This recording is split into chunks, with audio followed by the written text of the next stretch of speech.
Sure.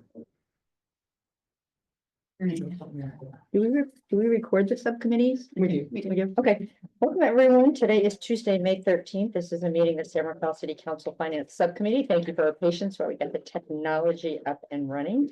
As always, we take public expression for folks only in the room, although we do have a Zoom link that people can follow the proceedings virtually. So calling the meeting to order, is there any input from the public on anything not on the agenda? Although, when I look at public comments, well. let's see. So, we have a public expression, because we want public comment on all the agenda items, so we'll get right into it. We're previewing the fiscal year 2025-26 proposed budget, and I'll turn it over to Director Devasio. Go for it. All right. You're- Okay, thank you, Mayor Kate, Councilmember Hill.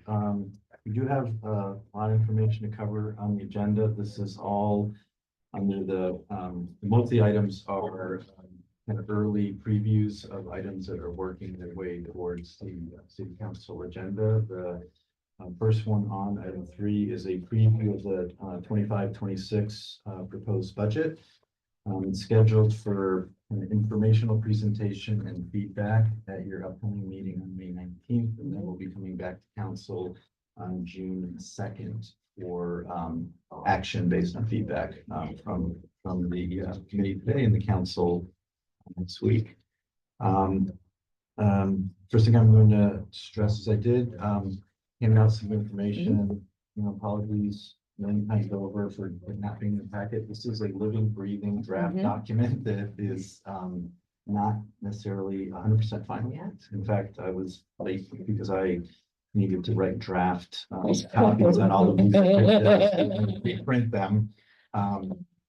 And so I want to spend a few minutes going over really the high level overview of the budget and a couple of highlights, a couple of themes, and then as also part of this item, we've included the current draft of effectively the 3-year capital improvement program that staff has been working on, led with Public Works. And again, the budget, when it comes to action on the budget, will include the appropriations for year 1 of the CIP plan as part of this year's budget.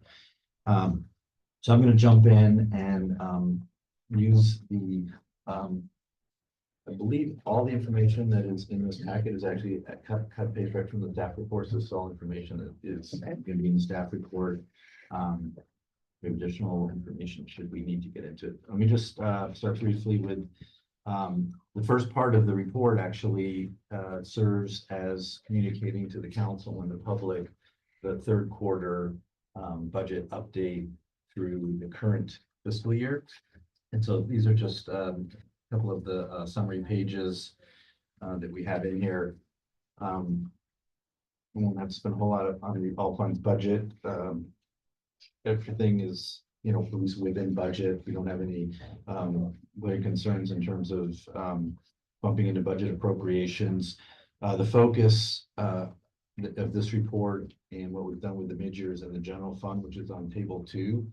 And I would note that the update of our revenue projections for this year and expenditures relative to budget for this year is a little bit of a downgrade, so to speak, from what we provided at the mid-year. So at the mid-year budget, we had estimated somewhere around $2.8 million, $3 million of kind of favorable budget variance. The revenues are now projected to come in instead of we're a little over $1 million to the good. We've downgraded some of the revenue projections, particularly as sales tax is showing signs of softening. And then as we talked, I think at the last meeting, also just the general trend in our sales tax consultants are cautioning. There's both some fundamentals going on in the economy, and then there's just uncertainty that's prevailing. We've also updated our real quick that the revenue reduction on the projection is 500. Okay. yeah, well, we actually expect to exceed our revenues by 500,000, but we had a more robust favorable projection in the mid-year. So downgraded 2 million, as you'd say, from the mid-year projection. Yeah, I to have it 0.5. right here. Let me just call it out, because I knew this was gonna come up. It's a slight decrease. General fund revenue estimate came down by 800,000. So we had a 1.3 million favorable revenue at mid-year, and it's 500. And On the expense side. that's on the Revenue. on the expense side, we projected about 1.5 million favorable, and that's just now been updated to about 1 million favorable. End result on the bottom of page 2, the variance is $1.5 million contribution to fund balance, kind of at the end of the year. So this is a 1.5 million better than we anticipated in terms of when we put the budget together. And that's going to be relevant and important because one-time funds that are available at the end of the year are one of the sources that we have available to reappropriate for either priority needs or address primarily one-time non-recurring. They don't contribute to long-term funding capacity, but it gives us a modicum of capacity in the short term when you go through that. You received a report from Human Resources at the last meeting, our vacancy rate. So I'll just say, lastly on this is that the personnel projections are coming in now much closer to budget at mid-year. We thought most of the savings was in personnel. This is sort of a mix between some personnel savings and some non-personnel savings. But it's in the 1.5 million range. And I'm going to say that's as of when we did the projection after the March, April results, and they get updated pretty regularly. But for purposes of the budget that we are presenting, the next couple of pages. Can I ask one more? Yeah, please. So in table 1, when I'm thinking through this is the elementary school math. We're at 75, or maybe middle school, 75% way through the year. So I'm using 75% as kind of a yardstick. So we're under on revenues at 60. Are we expecting that we're going to get close to 40% made up in the last quarter? How does that work? Well, it depends fund by fund, but I would say that a lot of the revenues kind of tend to be seasonal, and right, so you'll get like quarter increments, and then there's true ups at the end of the year, especially on the general fund on property taxes, because if you look at that, yeah, you're looking at the same numbers, like even on page on table 2, we're at 60% of the budget. Again, this is through March. So a lot of it has to do with seasonality, then some of it has to do,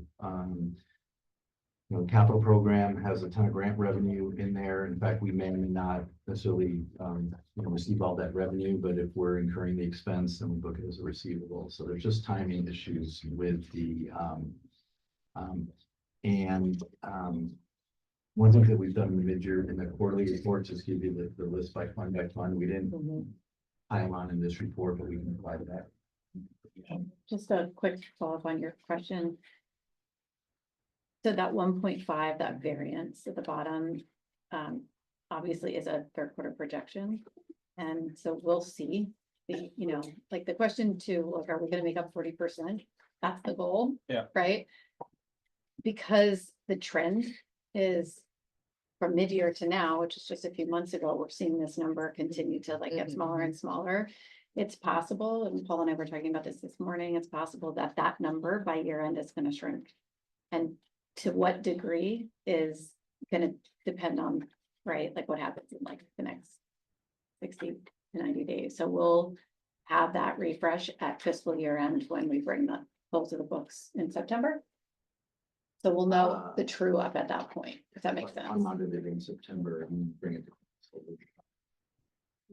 It does. And I think, buried in your response, at least for me, there was the fact that there are some expected things that will come through, not the least of which is property tax, that our take of property tax would come through at this time of year, which is expected.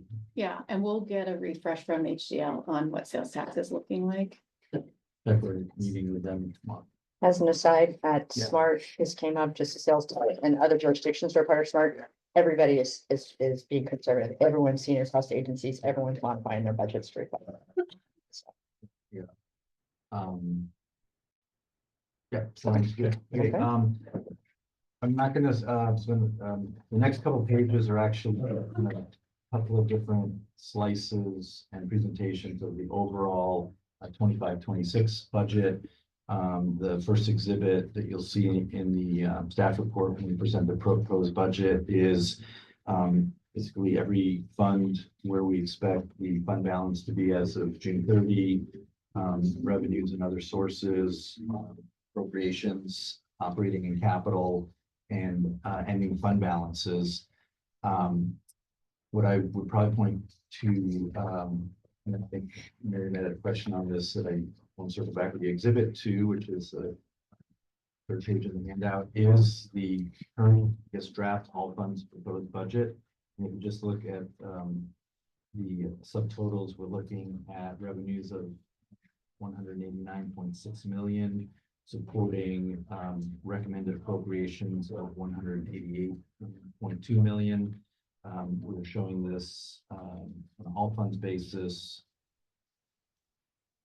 both by department, and then the table below shows the allocation of the all funds budget. This is what then generates a beautiful pie chart that you get to show at the council meeting between salaries representing 102.5 million of the budget, and how it's allocated across services, supplies, utilities, and the like.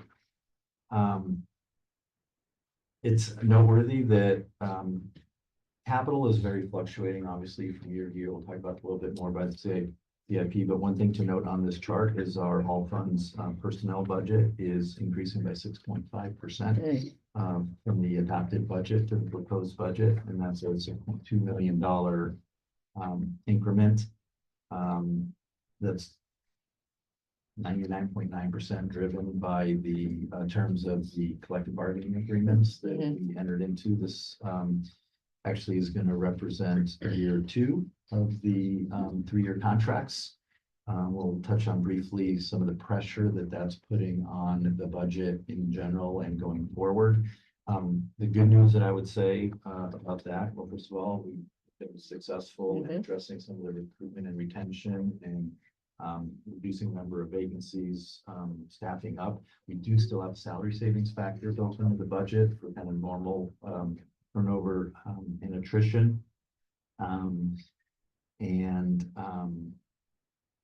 If you flipped to the just to the next page, any questions, this represents the general fund, which again shows some of the major tax categories, but I'll just summarize. We're looking at essentially revenues of 104 million when you add transfers into the general fund. We are currently looking at resources of 106.5 million for next fiscal year, and which is supporting both ongoing operating expenses and then transfers, which we'll touch on again.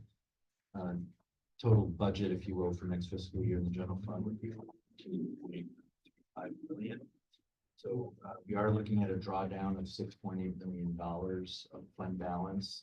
The full 6 million of that is basically coming from our assigned fund balance. So just to summarize it, we ended 23-24 with about $4 million of fund balance to be kind of allocated as part of this budget. You add another 1.5 million. The projections for this year adds up. Well, I guess it's not the leading story on the budget, but I do want to highlight that we are again looking at taking advantage of that to fund transfers to our liability fund to the tune of 2.5 million, also to the capital fund, stormwater, gas tax, vehicle replacements. This is consistent with the council policy as laid out in our reserve policy for priorities of use of fund balance for deferred maintenance, asset replacement, infrastructure needs, the like. I'll also note on this page, sort of in the middle of the page, I'm sorry, it's, no, again, it's at the bottom. Again, similar to the all funds, the personnel, costs in the general fund are 75.6 million out of the total of 113. Also going up by about 6.5%. So that's $4.5 million of, budget increase related to salary and benefits for our authorized staffing. You'll see later on in a presentation where that our staffing level is largely unchanged. So this really is largely compensation and benefits and what's going on there. What is we have done a lot of work to tighten the budget to allow for us to be able to reach agreement on those labor agreements. So in last year's budget, we're doing more this year, but I think one of the things that is important to point out, at least in this meeting, and we'll talk about it at the council meeting, is that personnel costs alone is like outpacing our revenue growth, which bottom line means doesn't allow for a lot of discretionary funding for new, ongoing, and recurring needs, and there are many, as you know. And I think one of the main goals and directions from the city manager on this budget is, not every new need is needing new funding. So there's some reprioritization and reallocation of existing dollars to meet the current needs. And in fact, limiting allocation of discretionary dollars to new, ongoing, and recurring costs that are just going to, compound later. And so that's been the challenge with this budget. And again, made a little bit even more difficult as we are necessarily needing to be more conservative with our revenue projections and more prudent with our allocation of reserves so that we have some buffer and tools at our disposal, not if we need them, but when we need them.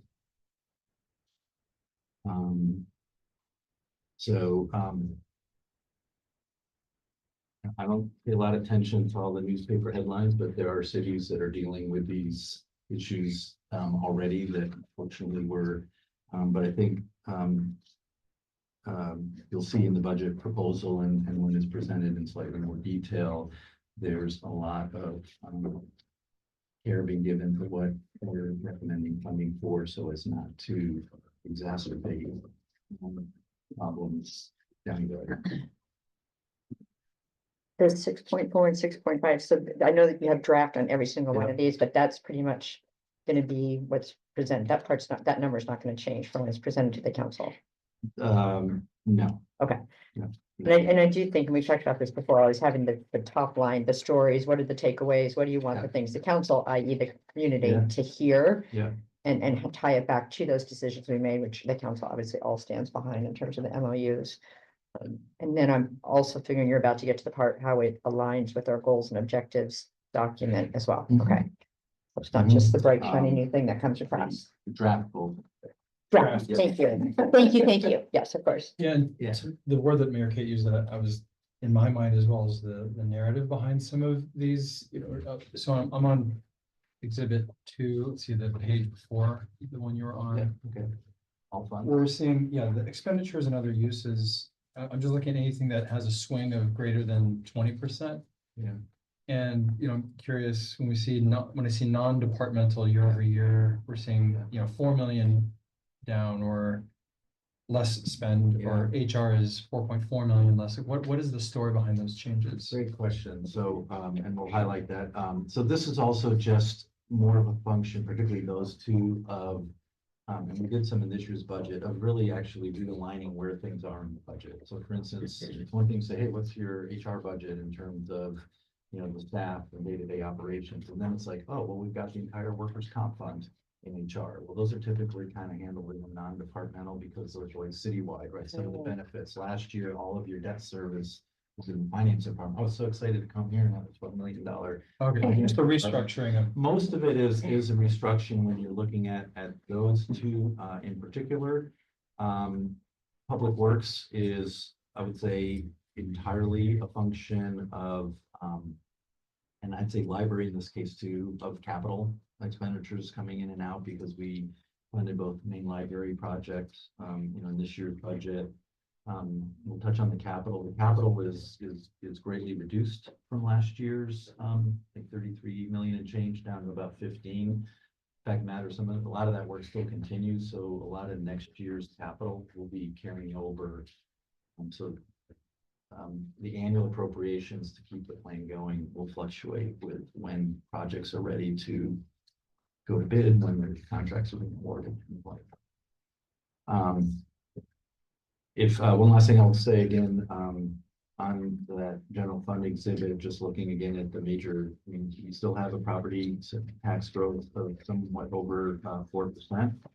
But you'll see the sort of sales tax numbers are not mostly flat, right? And so that's something that we're needing to pay close attention to going forward. The next few Wait, Papa, pages. I have Yeah, one more go ahead. question. Yeah. So our American Rescue Plan dollars, are those all expended? Are there still like some vapors left into this that we would be calling out? I just saw the safe team and I know Yeah. it says it ties it to cannabis, but I know that was Yeah. really primarily Yeah. from ARPA.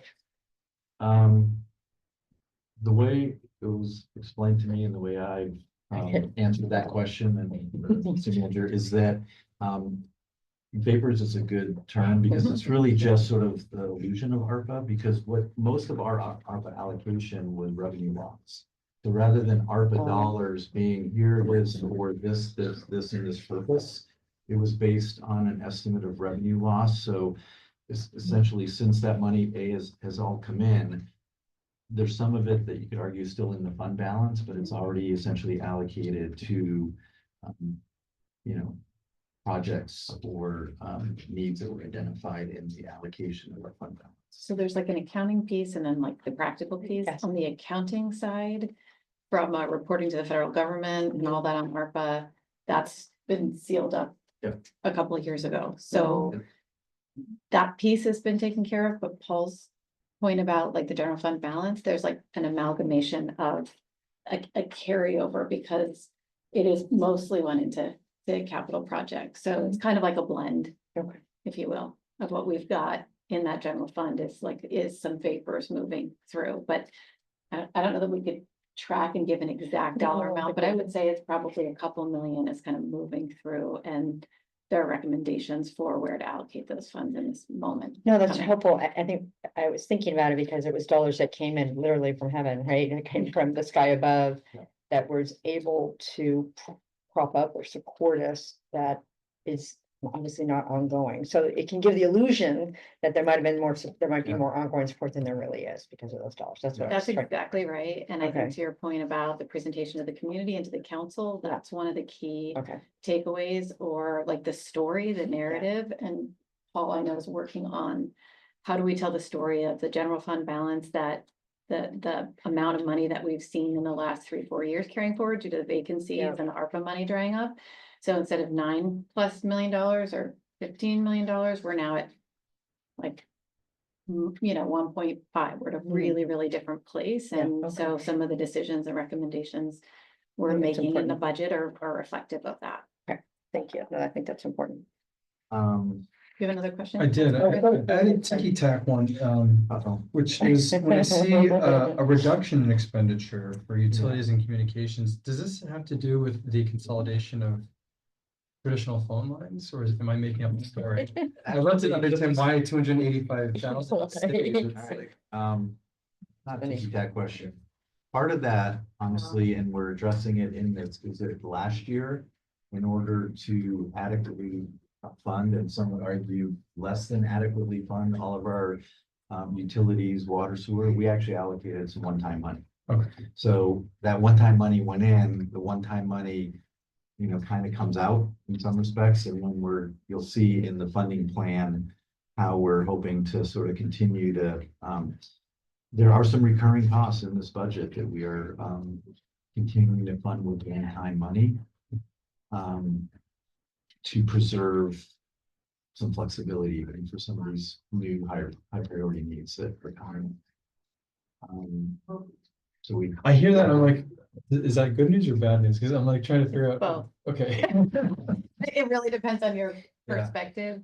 I don't want to jump the gun, but I Yeah. think it's because it's relevant right now. yeah, we're getting right to it. When we did the long-term projections, when we originally did all the costing and came to the council on the labor agreements and said, this is the package we want to be able to offer, and we're able to execute on that. When we did that, if you recall, we were really, spent a lot of time with that analysis of what does that look like for the next 5 years, 10 years, because these are all, growing costs. So what we see in the and if you remember, we're trying to get to that 34 timeframe where we see that UAL come down. So we're getting closer to that. So we're doing kind of a risk management exercise, but as we project out the next couple of fiscal years, there's some degree of a structural deficit coming. And so the rationale that Paul just said about, like, we know we have recurring costs growing that are inflationary or otherwise. We are trying to make sure that we're using the one-time funding mindfully, so that there are some things that are recurring that we really think we should fund. But it's a little bit of a strategy to help bridge that gap and hedge against what we don't know yet is to come.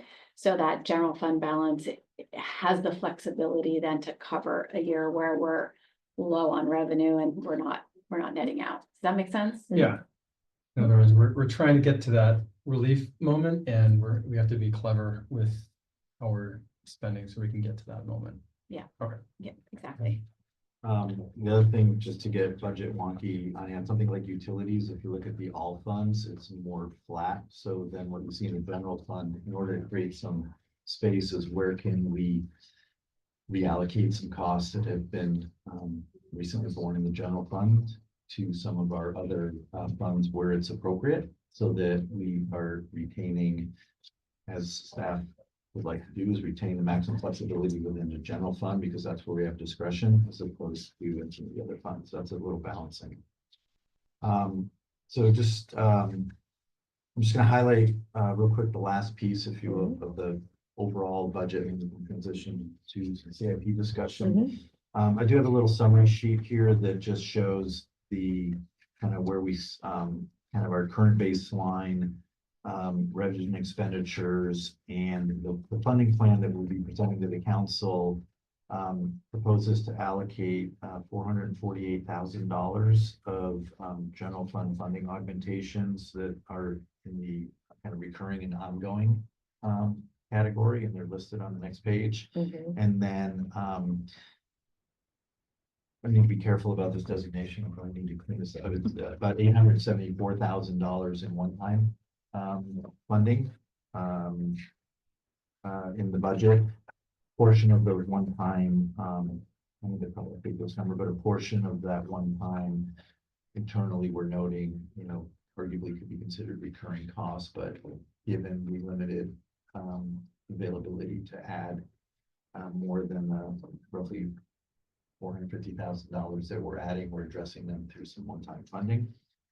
And then we're enumerating again the recommendation on allocation of fund balance to the various funds to either address kind of some short-term needs and or to continue to put money in places where, for instance, a vehicle replacement fund is still somewhere around 60% funded.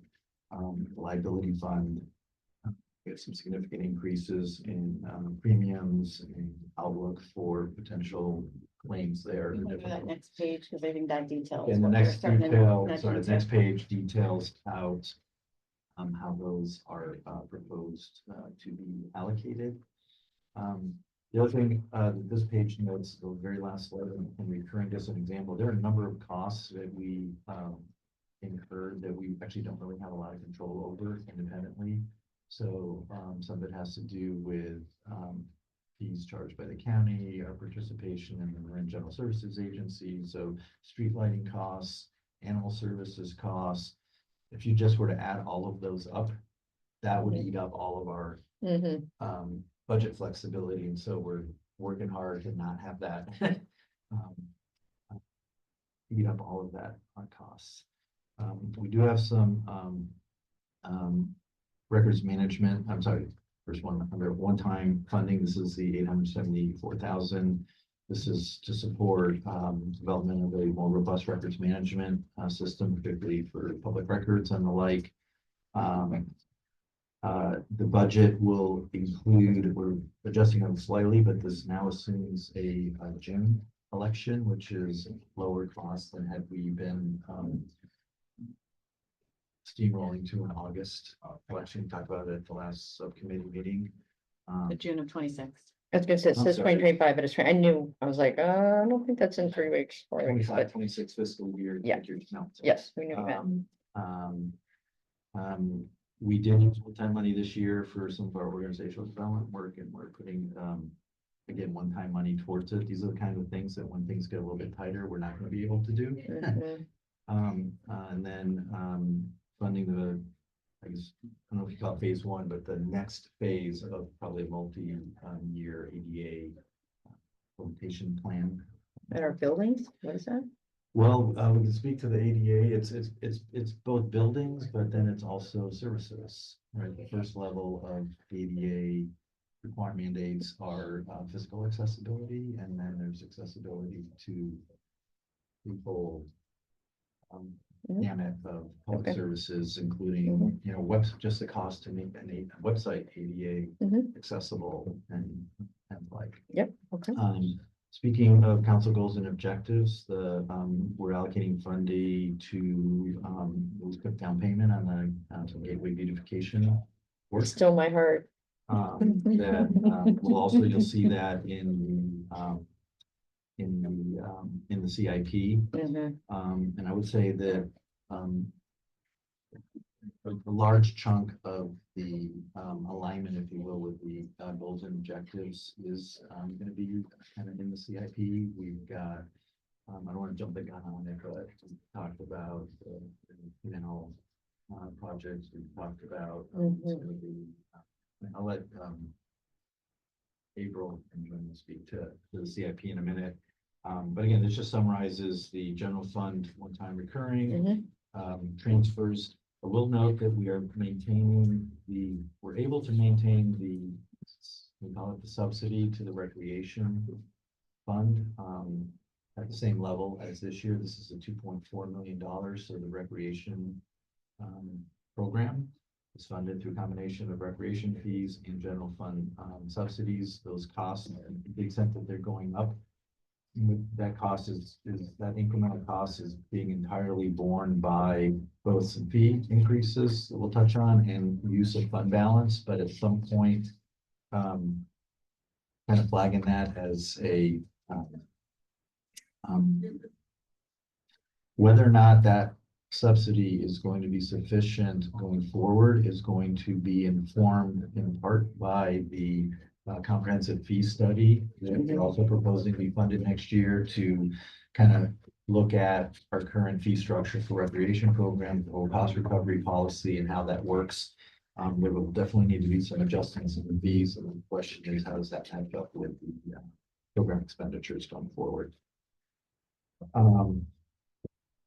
Rest of it is really summary, so I'll just leave it. Before you roll over. Yep. And then we'll do a time check on the agenda. To your point, Mayor Kate, the Safe Team funding, we're working on a funding strategy for that. We don't have the funding to keep, I mean, we need to find a way to keep that program going. I've been talking to Chief Spiller about, along with people services, having some conversations with the hospital administrators about diversions and contributions to that. So we're working on it, but it's definitely kind of a risky thing out there on the horizon and I was talking to Derek Johnson, the county executive. They are the county's putting more money into mobile mental health. And so I think we need to kind of have that regional conversation about how does that fit in with the Safe Team and what the service level need is and what we can expect coming from the county. So just to do a time check, and I want to sincerely apologize for having to start late. I also, really want to be respectful of time, including the staff's time that are here. So if I don't mind putting you guys on the spot, does anybody have a hard stop, has to walk out the door at 2 o'clock? No? Right, starting with. Selena? No, No, okay. I do, but I can. Okay, I just wanted to make sure if we needed to reorder some items, if people needed to, if staff needed to go, the subcommittee members, do you have 5 minutes? yeah, to- yes. Okay, I do, do. so let's 15 try to move through the master fee schedule if we can, because it's a kind of a forecast, right? We could do that. Anything on the CIP? On the CIP? We can touch on, it's part of. Oh, it's part of number and then- 3. Yes, yes, then no. I thought it was a separate item. I think in the summary, last piece. And we help make sure they're up for you? I think she got him up. Yeah. That's a great idea. Yeah. I just have like a pretty brief, couple slides. These are generally some of the funding sources that are funding our CIP. And this might look kind of familiar from last year's presentation great. at council, but this is like kind of a snapshot of what we're looking at for year 1, fiscal year 25-26. We've got a total proposed budget. Oh, ignore the text on the Okay, bottom. Right, the title is good. Okay. We're looking at about 15.4 million and about 22% of that is grant funded. And then on the right, it's just based on categories, like how much budget we're proposing for each of the 4 main categories: buildings, facilities, parks, storm drain, and transportation. We're proposing about 4.8 million towards annual programs, which will help fund kind of like some of the smaller size projects that might not necessarily get as high of a ranking in our traditional CIP planning process. But it helps us address like kind of smaller items, but like a lot of them. So it helps address a lot of our see-click fix like inquiries that we get or requests, and those are kind of captured in here. And just note on that last slide, at least looking compared year to year, at least the 3 year, that is an increase in the payment management program. This is the streets and road, right? So yeah. setting aside funding that, which allows them to, at least in the short term, hopefully, increase the amount of speed. It's really to help us to maintain our PCI at this point.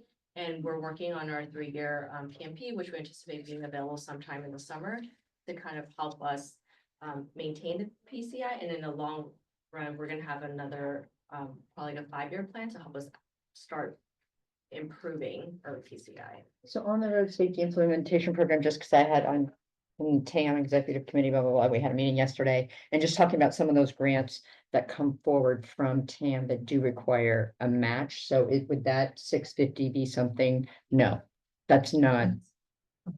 No, this one's a little bit different. It's really efforts to help us work towards our Vision Zero goal, like creating like our traffic calming like toolbox, for example. And then it actually, there are a couple projects in here that includes the CAM Safe Pathways grant that we received to help improve the safe routes to school paths. So we should talk about, because there's a tiny pot of money through an innovation, and we had a whole meeting on it yesterday. And that might enhance some of the road safety because in that bucket, they would allow enhancement of street, the BioVision, the stuff that we've already started to do. And they're also looking at, I mean, I talked about how we wanted the artwork in the intersection to slow people down. That money from TAM could be used. It's very specific. It's this weird innovation category. But anyway, so just as a little, just in the back of your mind, April, I know that you're more really up to date on, but we just had the conversation yesterday and the TAM board will be, I think, approving the allocation on the next meeting. Yeah, usually our grant funded projects are matched with other, not the annual program money, but Yeah. our other gas tax money or traffic mitigation piece. So you originally have to, it's a match, but no. Yeah. Our okay. match exists somewhere else then. So one of the things we talked about yesterday was having jurisdictions that can take a project that they're doing and make it even better by getting some of this money from TAM. Does that make sense? So it's like enhancing an existing project, which it's a kind of a little bit different way, I think, of thinking about it. The money isn't huge, but it's just like a little bell or whistle you might be able to do, like, oh, we can get this additional money from TAM. I think anyway. Yeah, I think we'll definitely need to look at that. I'm sure they're gonna present at the MPWA. They for are. all the directors next week. And so we'll. Yeah, hear more but it was about just, and it's No, that's tiny, interesting. but it's just like, if you could icing on a cake on a project, like do you think about that way? Yeah, we just have to look at existing projects though, because I think one of the things we struggled with this year is that we had 28 projects in our work Right. plan last year, and I think when Joanna originally looked at it, we had like 52 this year, and we're like, well, clearly we can't do Okay. that, so we're Yeah. trying to figure out like. How to bring down our work to actually be realistic, and so we stopped carrying over so much money each year, because we just can't get things done. Oh, and I agree, and so I think it's like, Hopefully yeah, existing. Yeah, the fact that it can be amazing. yeah. It kind of sounds like we could probably strategically add on to some of our existing projects, Yeah. like, you know, our Lincoln. Exactly. We wouldn't add a camera. Or Yes. So Yeah. that seems. like It's a really that great type of approach. thing, Perfect. okay. One question, because you mentioned it, the 3 million, is that, would that number align to a maintaining of PCI? Correct. Yeah. Okay, Yeah. so as long as we account for, it doesn't, okay, sure. It's short. Yeah, Well, so our, yeah. yeah, so our, But it doesn't our, include- our report we get every 3 Yeah, years, sure. it's like 4.5 to 5 million. we Just use to maintain. To maintain, Right, we're doing some creative things to try to like, you know, we're slurring a bunch, we're doing like multi-layer. You know, types of slurries and stuff to try to keep our roads from failing. Which not a lot of agencies do, so we're trying to make that 3 million act like 4.5 million, but we really Like that. like. We need 4.5 million to maintain. that's good to know. I mean, thank you, That's good to know. because 4.5 is the number, in adjust $2025. Yeah, we're getting a new report done this year. We just got approved from MTC, so we'll get the new number. Probably in not, I don't know, it takes a year. Yeah. This time next year, we'll have the new number, which might be higher than 4.5 million, because 4.5 million was 3 years ago dollars.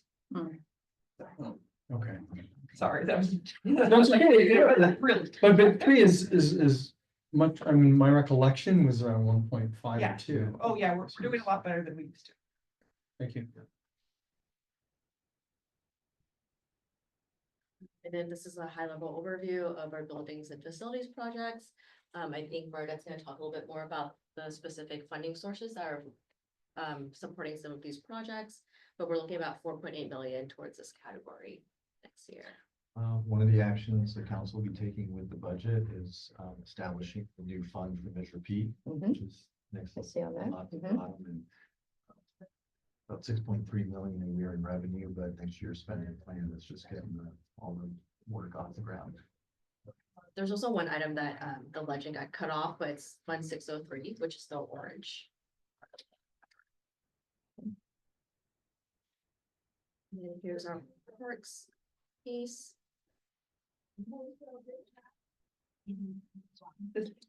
It'll be up, so the gateway should be 165. We just got that number today, so that'll be updated Yeah. on Monday.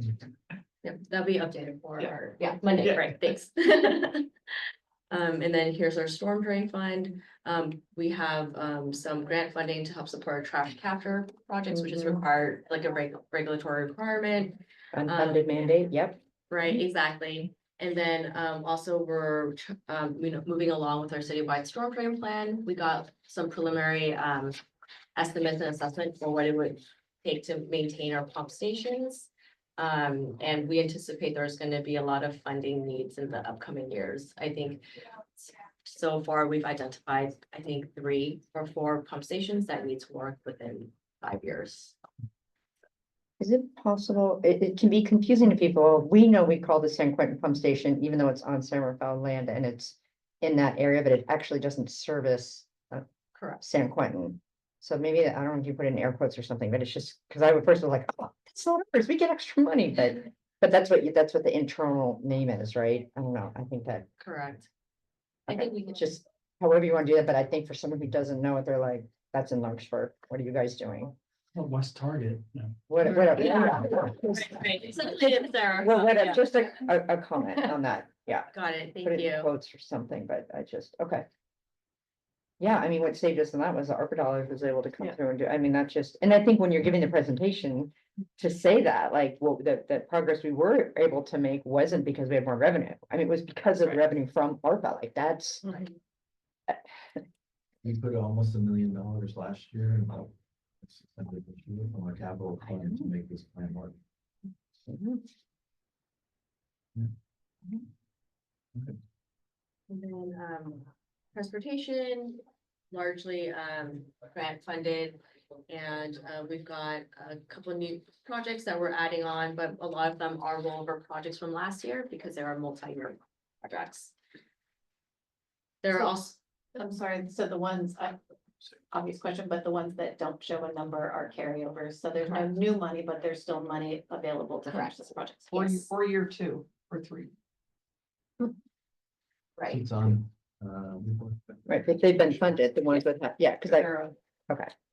Or they're also part of like a grant schedule, Well, so that they maybe- may have some in year, next year or 2 years. Like the South Marydale Road, I know that was for outside Yeah. funding, okay. the 3-year plan version, that's the last page on your handout, shows the prior year funding. He's highlighting year 1 on this chart, and then there's projects that are in year 2 and year 3. Mhm. So, just a very nice case. Yeah. I see.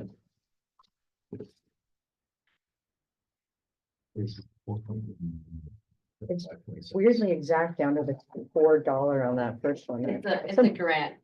I was like, wow, that is so, you guys are so good. You're like down to that dollar. No, Yeah, we probably could do some rounding.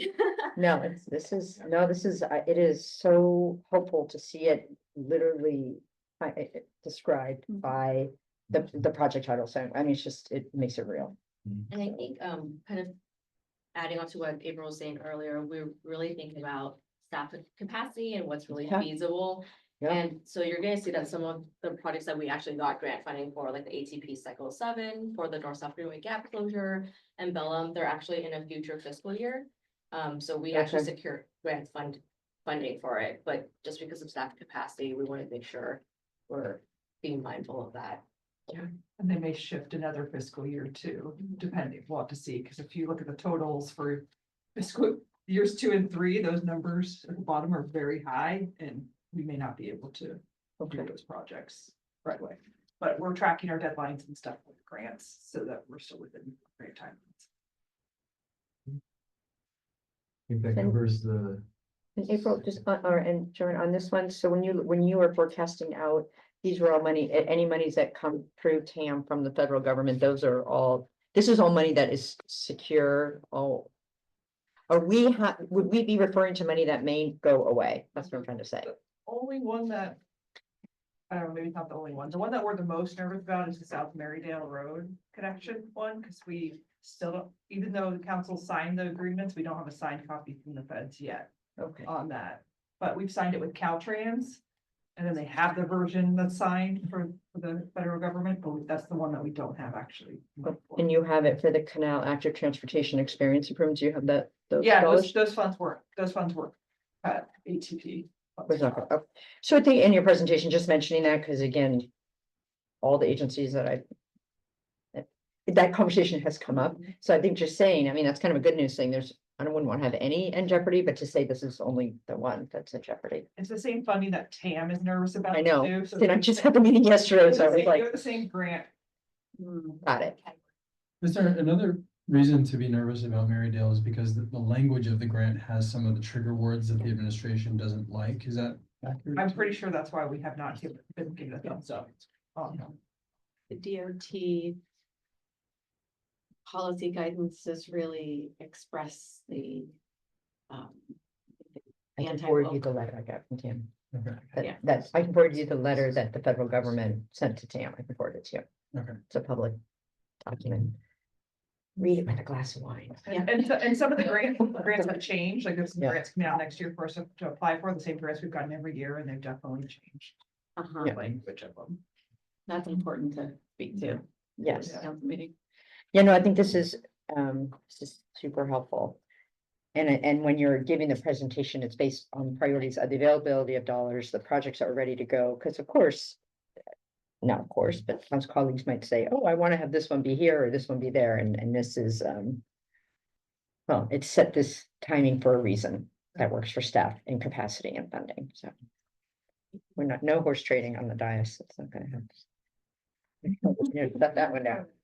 What? I've never owned a horse. if we're, Thank you, if Joyce. we're through Thank you, Joanna. the, I might Okay. do a super quick, master fee schedule at a high level, and if there's some questions, but I do want to highlight the master fee schedule is not going to be in council until the June 2nd meeting for adoption, so if need be, we can have some more, but a very high level synopsis of the master fee schedule is, we're trying to keep the master fee schedule sort of current on an annual basis, so we're going to be doing it with you current with the budget. already, right, for council action, most fees will be going up by the 2.7%, Mhm. which is the CPI. Just a couple of areas that staff has looked at where we'll be making some recommendations in excess beyond the CPI, again, mostly to maintain level of cost recovery and or variance in revenue. Fire department last year did an increase in the ambulance Mhm. fees. They went to 75% cost recovery. They're now proposing to go to 100. But again, it's only charged to private insurance paying non-San Rafael residents. There's a big caveat behind that, but they're bringing them up to full cost recovery. In planning department and building code enforcement, the planning fees look like their recommendations to go for more or less of a 5% across the board increase, because again, those are intend to be cost recovery on that. And so there's a lot of fees that obviously go into the processing of application and permits, but also with the heightened activity that we have and the uptick in going on, ensuring that we're maximizing cost recovery in the planning fees is kind of a priority. I think building code enforcement, my notes here have essentially a 3% increase. We have valuation-based fees, which is X dollars per $1,000 of value of the project, and so those fees are going up about 3%. And a few minor exceptions, and then kind of a restructuring of the fees around massage permits. Rather than increasing the fees, they're sort of being repackaged, and the council are going to be seeing the red line, sort of before and after, and we'll highlight sort of the reasons behind it. The only other thing I would say in police department, I don't believe there's a change in it, but the towing fees that have been set previously through resolution haven't changed in some time, but they haven't been formally reflected in the master fee schedule. So we're putting the towing fees into the fee schedule. The one that the council will recall from last year and coming out of the MOU discussions, we have another increase, a little bit less than what was originally projected, but in childcare. Because of the childcare fees, and so there's a differential increase for the preschool program compared to the elementary school and after school programs. We got 10% on the preschool and 5% on the after school program, and those revenues are being built into That was my the question. budget that you have. That's my So question. they kind of make those funds support the expenses that we're proposing in the budget. Okay, so that will be, so even though we'll have a draft we'll see the draft next week. Knowing, Not the fee schedule. The fee schedule will come to the council. right, no, I understand that, but when you're presenting it, Yes, part of it yes. is baked. Yes. What you're seeing in here is the increased fee schedule, which you all have not seen yet, but you will see too. Yeah. Yeah. In the terms of the conversation around the master fee schedule, is there a conversation around the timing of the fees, particularly around for community development? In that, just the timing, right? So if we're putting up a bunch of fees while we wait for a developer to work something through, wasn't that part of the discussion too? And it's not, So let's touch that on the. is it, oh, it is? On the agenda here. This is more of the, plan review and planning fees, not the impact fees that are Oh, assessed okay. on development. Those aren't in the fee schedule per se, typically make up their own sort of development Okay, fee okay, program. okay. So just We to can make sure tran- we have enough time, is it, can we pivot to Measure E? Yep. Okay, That's great. Yep. Who's got that one? Who's got that one? Maybe. I think my slides should be right at the end. No, the sides are held out. Oh, yeah, sure, thanks. Oh, no, those are just short, okay. That's because I dropped one hand, but. Do you want to pull them up or you? Speak to them, I think that's fine. Okay. So, Measure E, the Essential Facilities Fund, the planned projects are coming to a close. There are 2 facilities that were left. And on that remain on the original list, and that is City Hall and Fire Station 56. So for this fiscal year, 25-26, the projects that Joanna discussed briefly in her presentation for essential facilities that also are in the CIP reflect the previous a central facility plan, so they are Fire Station 56 as well as City Hall. But they also use a ranking evaluation, similar to the CIP, Mhm. to make sure that we were able to identify the projects with the highest need. So, we need an essential facilities plan to inform projects, be funded through the rest of Measure E capacity. There you go. So Fund 420 is the measure. So, yeah. The projects that are. Yeah. Okay.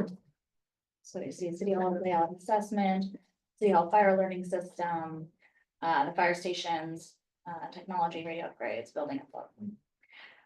So staff, are proposing that the funding decisions be managed through an evaluation framework.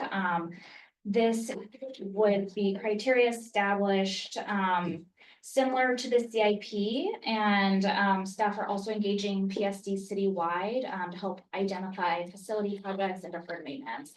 And we have a proposed process, and timeline, which,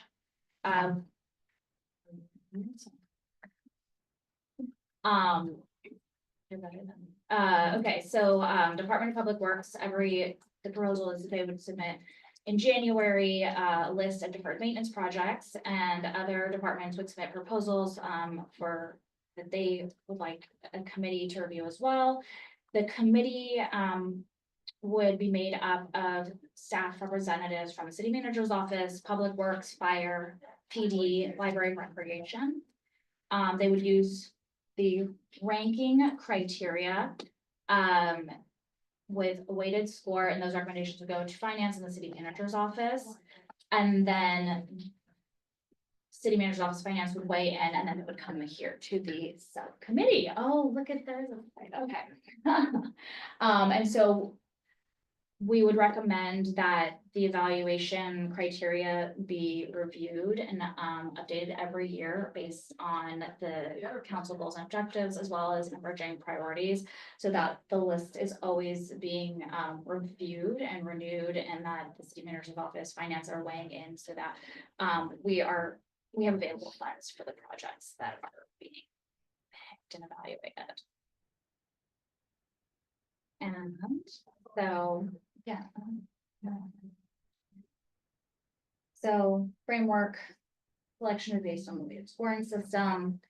We have a formula, and then some additional considerations of bundling opportunities, addressing deferred maintenance, and assuring alignment with the long-term city infrastructure strategies. Before you go, so when you were talking about the ranking criteria, and I think this slide answers the question, I'm sure Councilmember Hill was the same question, like, what is that ranking criteria? So you're saying, oh, wait, can you go back on them? Yeah. Because it looks like, I just want the big buckets. Yeah. So the criteria is, this is what's being proposed. Yes. Health and safety, 35% trained. And so those numbers were created, those percentages from. The CIP, so we are Oh, mirroring. you're just, oh, So we're mirroring how we oh, ranked the okay. CIP, and then I we missed that, okay. would like to reevaluate that on a yearly basis, because it works for the CIP, but it might not work as well for facilities, and based on some of the data we get from PSD citywide, they may have more recommendations as we go further into that work. And so we would like to start with this proposal and then evaluate on an annual basis. So I have a hard question. So we have this money because the voters voted for Measure E.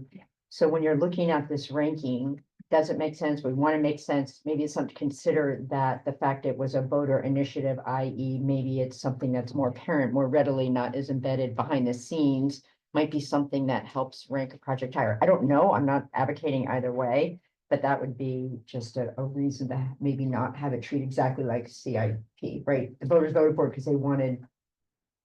Right, something Yeah. immediate they could point to. Yeah, I mean, I there's don't know what that would be. well, and maybe a question to help inform that. So there's a sunset date, and then there's in our minds at least an amount of money that would be raised between now and that sunset date. What are those? Just someone trying to figure out the order. The of sunset magnitude. date of Measure E. Yeah. Yeah, I Is believe it it's 28? No, it's like 2030, I wanna say. We'll 2030 confirm sounds that, right. and we're, again, depending on the sales tax that's generated, if we looked at something about $8.5 to $10 million of Remaining. capacity. Okay.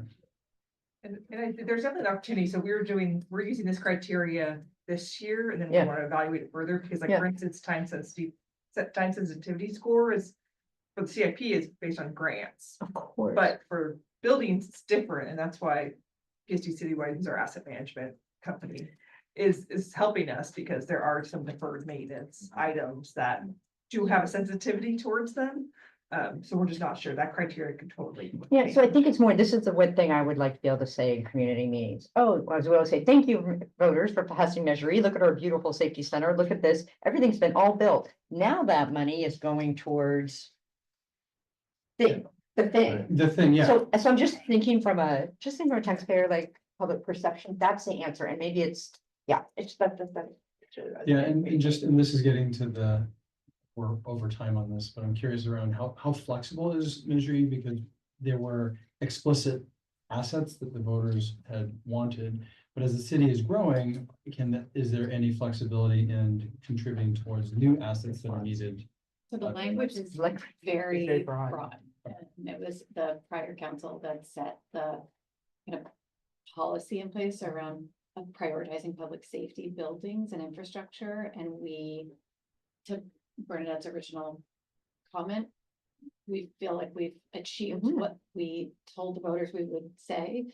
And there are other essential facilities that are not public safety related. And so we feel like this, and we feel like for now, this does fit for that very reason.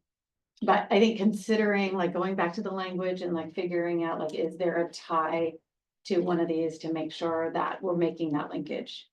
Right, and we, that's purposely, as Christine said, very broad, but just for the next 6 years.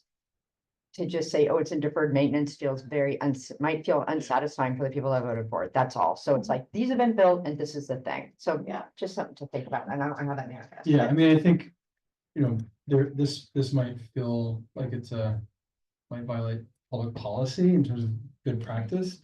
But with a lot of the development that's coming towards us, is there allocation that we can make in advance of, say, receiving a lot of the, say, sales tax that we would get from those people once they move in, to think in advance and maybe make some down payments on where infrastructure needs to be built, because I know that in 10 years, we're probably gonna have at least one more fire station that needs to be built.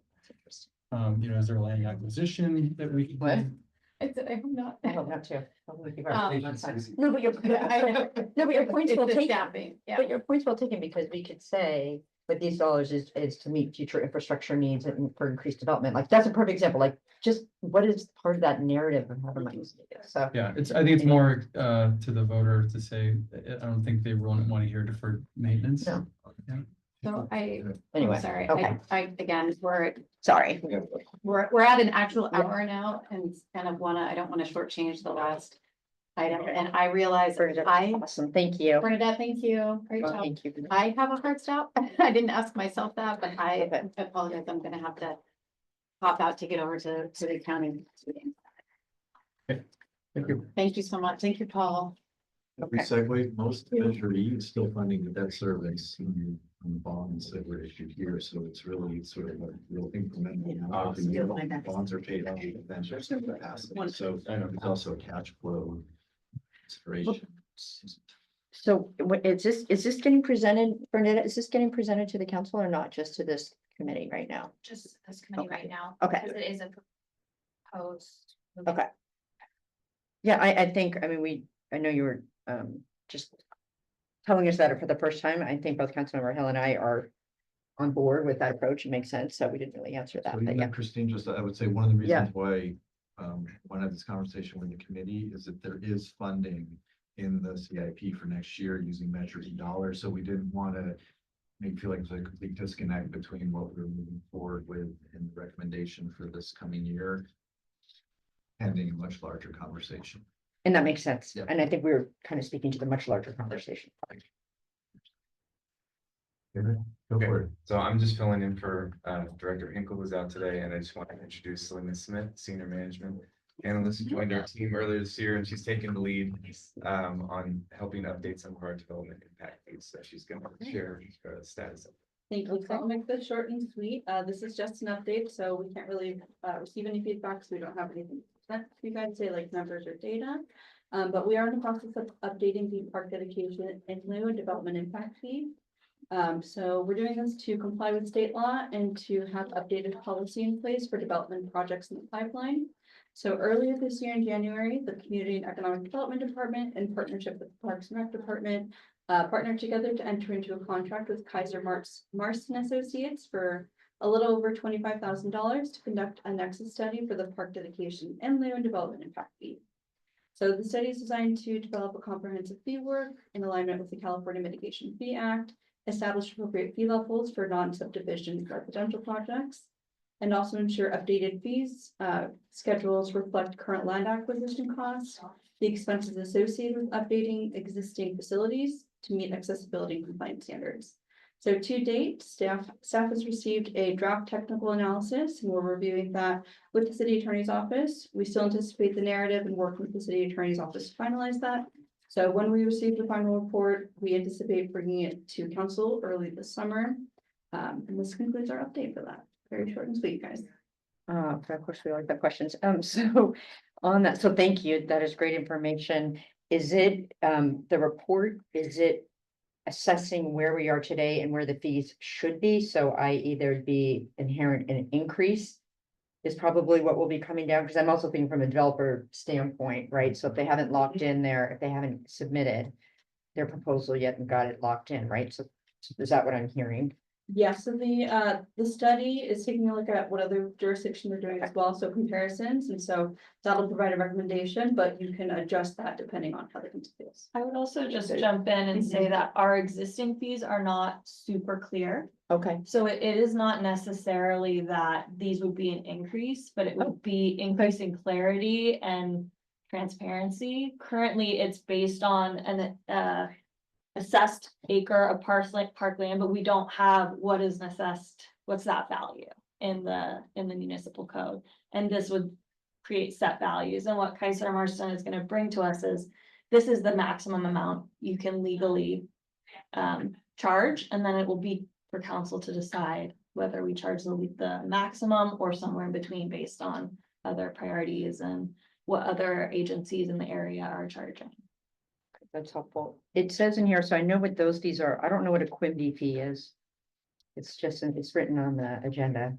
So the way, and I may be explaining this wrong, but the way that we understand it is the Quimby fee applies to the park dedication or in lieu fee, and that is for subdivisions. And then the nexus study is what supports the park development impact fees. I've never The heard park that fee. impact fee is the, what is assessed on the developer, which is their proportionate share. Right, so that I'm of the familiar need with. To build. Yeah. But if you're building a larger subdivision and you're requiring park be built as part of the project, Quimby fees, the park and lieu fees are ways it's like affordable housing in lieu, instead of building the park acreage here, because otherwise you get all these little, Yeah, they can pay a fee that goes into the pot that adds to the money that the city has to develop parkland. So it's a difference between contributions towards cumulative impact of development on infrastructure versus the infrastructure that's required for a particular development. maybe I haven't heard of it because we haven't had people just, I mean, I'm trying to think of Loch Lomond, it was done on site, like we haven't had that kind of. Right, so if they build it Mitig- on site. Right, we haven't had that they're mitigation. good. You need to provide this many acres and they say, Yeah, it yeah, doesn't pencil out, we want to put more Yeah, no, I housing get or it. more use, so can we cut you a check? Yeah. Instead of the park. In our municipal code, it's called the park and lieu fee, but it's a type of Quimby fee. The Quimby Act. Quimby Act, is a okay. state law. Something like that. and then the last question, then I'll turn it over to Yeah. Councilmember Hill for any questions. I had asked earlier around, as part of the study, are they looking at the timing of the fees? Because we want to just make sure that we're not extending ourselves. One thing that I understood that historically we've covered the fees and wait for the developer to pay us back, which hasn't always worked out. So is that part of what's being looked at, or is it just the dollar amounts? I don't think the timing of the fees is to be considered, but we can double check on that. I believe it's just the dollar amounts. I mean, I think the timing of fee collection is, I mean, Paul, you can probably speak to this a little bit more, but I don't think we have a lot of Yeah, they'll discretion probably tell there. you, and I'm just. Yeah. That, it's typically do at this point, sometimes you can negotiate to do it at like certificate occupancy or whatever. Yeah. Once you get past beyond that, you're into a fee deferral, which gets really tricky because then you're incurring costs and So there's, different, I guess, practices and how the fees are implements the application implementation, the fee programs kind of comes after the fees are assessed, but typically they would be at the time that applications are submitted. Okay, I just want to make sure that the practice that we have, it seems like a good time if the practice doesn't serve the city the best way, and this would also be a time to change that practice. That's really what I'm. It would make I think sense. the that we amount of depends- money that we've collected in this thus like- far, we don't have a practice. The $5,000 you've gotten. Yeah, so, Okay. and you know, I think that that's one of the things we're trying to get a grasp on is like, how much would we likely see in revenue generated from this, and then plan for Okay. that in our, as we, you know, make future year capital. Capital There, a lot of these really also hinge on like the nexus, so it'll be like, okay, well, when is the impact, just because they got the permit in, when is like X unit being built, right? And so there's fees that can get paid during the, for those projects that take years. Yeah, no, I to get, develop. You should be collecting money Yeah. as you go based on, milestones Yeah. and what the nexus is. Yeah. And not have all the housing come and no park. yeah, and I think having the clarity, I appreciate you're talking about the transparency about that. If we even get a third of these projects built that's coming through, I mean, this is gonna be a real issue. Yeah. I don't want to be fighting for those If- dollars. We typically have, in terms of just timeline, we typically have 5 years to spend the money after it's collected. That's So- easy. Sure, figure that out. So I only have one Yeah, go question, ahead. which is, and it is related to when developers are able to lock in their fees. Is it correct that when they send their pre-application, that's when they can lock the fee? I Current don't fees? know how we have it set up. Yeah, my understanding is under like Senate Bill 330, that was passed a few years ago, that was one of the key aspects of that bill that's now laws, that the fees that were in place when they submit that Pre-application. application. Doesn't even have to. Unless you have a development. Right. Place. It doesn't have to be complete, but I guess where I'm going with that Yeah. is that the fact that we're clarifying what the value is. It may have the veneer of retro, but I think it provides Yeah. clarification. We're not changing the fee or formula, it's just making certain. Well, I think there's a differentiation here because we currently have a park in lieu fee. We don't currently have a park impact fee. So for a subdivision such as Northgate, we do have a fee adopted. It's Mhm. not totally clear what that is. Yeah. So I think with those types of developments, they may look like, what's the existing fee that when they filed for their permits versus what is it gonna be updated to, and that can be a discussion. But for some of the ones that are not subdivided, we actually don't currently have a fee, so those will not be subject to this. Okay.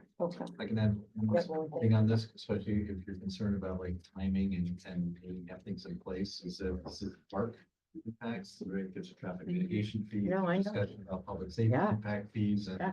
really putting together the comprehensive fee program that supports All the- infrastructure needs. to exactly, support and New development. And I know community development is working on that, Director Hinkle and his team's been Yeah. thinking about that, so this is Yeah. a piece So of it. this isn't the be all end all. No, okay, future you. agenda planning, well, always lots in our agenda, we'll just leave it at that. Appreciate your indulgence. Today. Yeah, this meeting is adjourned. Thank you all for staying over a little later, Raising. I'm supposed to be meeting with.